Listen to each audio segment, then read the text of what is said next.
Hi guys, I am refilming this because for some reason it didn't upload the first time that I did it, so I will reread it to you. Okay, so we're on chapter 13 and we're back to Pax. When Pax awoke, it was late afternoon. The ache that had cramped his belly the past few days was worse, and when he tried to rise, he lost his balance for a second, his muscles trembling. He surveyed them for injury with a distant curiosity. Once, when he had been ill, his boy had forced a pill down his throat. Afterward, his senses had been dulled and his reaction slowed. This is the way he felt now. He dropped to the cool dirt and watched as below, Gray and his mate emerged from their rests to scent the air, relieve themselves, and then set off for food. Bristle sprang out from a den beside him, stopped only to order her brother to stay behind, and then trotted off to hunt also. On the day he'd gotten into the car with his boy, Pax had sensed the tension and refused his morning kibble, so it had now been 3 full days since he had eaten.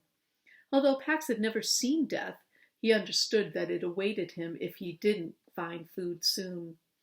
This thought produced no sense of urgency and drifted away. A second thought, however, that he must find his boy and see him safe, stirred him to rise again, first bracing himself on his forelegs before straightening up his whole body. After a moment his head cleared. He wandered past the dens Bristle and Runt shared. There he smelled caches of game buried in the soft earth, but they were marked with powerful warning scents, so he did not dig them up. Farther out, a few gnawed-over carcasses were discarded to be scoured clean by lower-ranking scavengers. Pax began to poke through the carrion. Only the tail end of a marsh rat held any meat at all. Too rancid and gristly even for the crows, and it was crawling with maggots. Pax lowered his head to the remains. He opened his jaw, but the smell sent him reeling back. This was not food. He staggered back a few steps and buried his muzzle in a patch of new clover, chewing the sprouts to cleanse the foul odor from his sensitive nasal passages. He swallowed and then began to feed tentatively. The act of eating was a comfort to his shrunken belly, although a false one. The clover would strengthen him. After a few mouthfuls, the clear thought arose again. He must find his boy. Just then, he heard something tear through the grass. Before his sluggish senses could respond, he felt a solid weight plow into him. It was Runt. Runt pounced on top of Pax, crowing at him at his successful ambush. When Pax didn't move to shake him off, Runt began to examine him. Pax lay still while the smaller fox sniffed and licked him, too weak to waste energy even batting him away. Unwell? Motioned Runt. Pax closed his eyes against the low-glancing sunlight and did not respond. Runt bounded off and came back a few minutes later with a worm hanging from his jaw. He dropped it at Pax's paws. Pax shrank away, but the thoughts he had had earlier surfaced again. He had to find his boy. He could avoid death if he ate. Pax picked up the worm and bit into it. And there's a picture of Pax and Runt right there. Unused to the taste of live flesh, Pax wrenched and twisted away. Runt dug up another worm and dropped it in front of Pax. And this time, Pax got to his feet and took a few steps before sinking back down. Runt followed and nudged him. Eat! Pax mustered as much dominance as he could. Leave. The younger fox gazed at the older one for a moment, and then turned and trotted into the grass. Relieved, Pax laid his head on his paws. He did not have the energy for resistance now. But then Runt reappeared after a few moments, something round in his mouth. He dropped his gift, and it broke open. Egg. The scent called up a sharp memory. Once, when he was very young, Pax had found a hard white orb while exploring his human's kitchen counter. He batted at it, thinking it was one of the boys' playthings. It had rolled onto the floor and cracked open, spilling its delicious secret. Peter's father had come in while he was still licking at the last drops and smacked him away. His flank, which is another word for behind, his flank had stung from the blow, but that egg had been worth it. Since then, Pax managed an exploratory visit to the kitchen counter every time he was left alone, looking for more of those eggs. A few times he'd gotten lucky. The quail egg Runt had brought was smaller, its speckled shell flecked with dried grass, and it smelled gamier than the ones his humans ate. But there was no mistaking it. It was an egg. Pax rose. Runt backed away to allow Pax to lap up the yolked prize. He licked the grass clean of every drop, and then looked up, eager to express his gratitude to Runt. And then Runt was gone, but in a few moments later he came back, 2 more eggs carefully placed in his mouth. Pax devoured them, and Runt left and returned 2 more times. Pax ate steadily until finally 7 eggs swelling his shrunken belly. He dropped to the sandy area in front of the dens and closed his eyes. Runt leaped onto a gnarled root above the dens.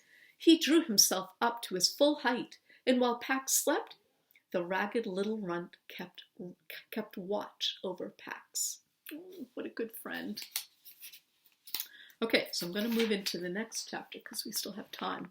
So now we're back to Peter. Peter recognized Vola's footsteps, the hard wooden stamp followed by the softer shoed footfall, and he dropped the logs back into the wood bin. He braced himself in the cabin doorway, watching Vola pump water into the kitchen sink.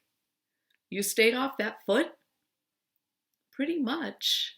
Actually, he'd gotten up at least a dozen times to do pull-ups on a beam, and he had lifted logs for half an hour.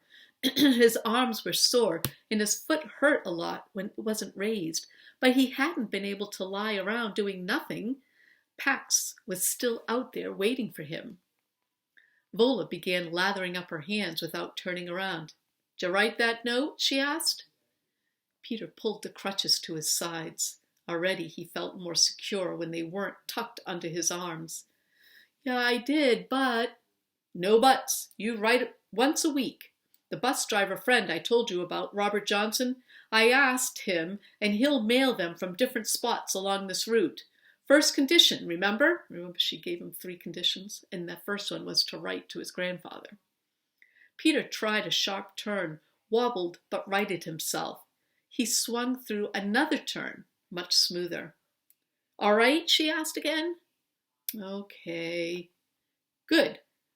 Vola hung the dish towel on its peg, crossed to the fireplace, and began shredding newspaper onto the grate. "Let's move on to the second condition, then.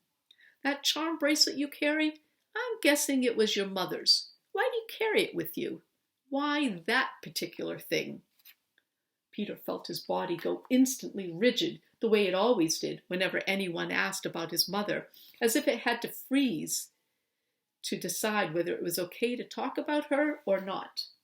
Usually with strangers it wasn't, so he was surprised when his hands relaxed their grip on the crutches a little and his throat eased open. "Well, because she always wore it," he said. "She'd hold her wrist up so I could play with it when I was a baby.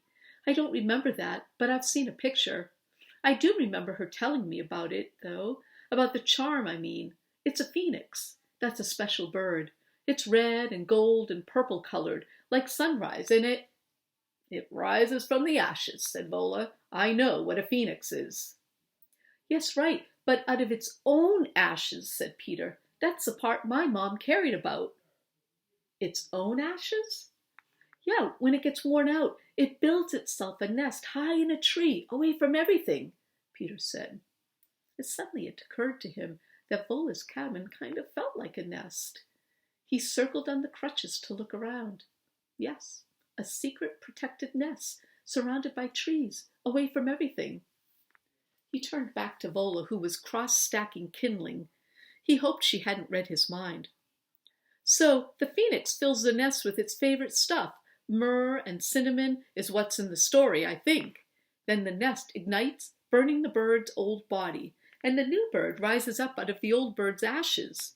My mother loved that. She said it meant that no matter how bad things got, we could always make ourselves new again. Vola didn't respond.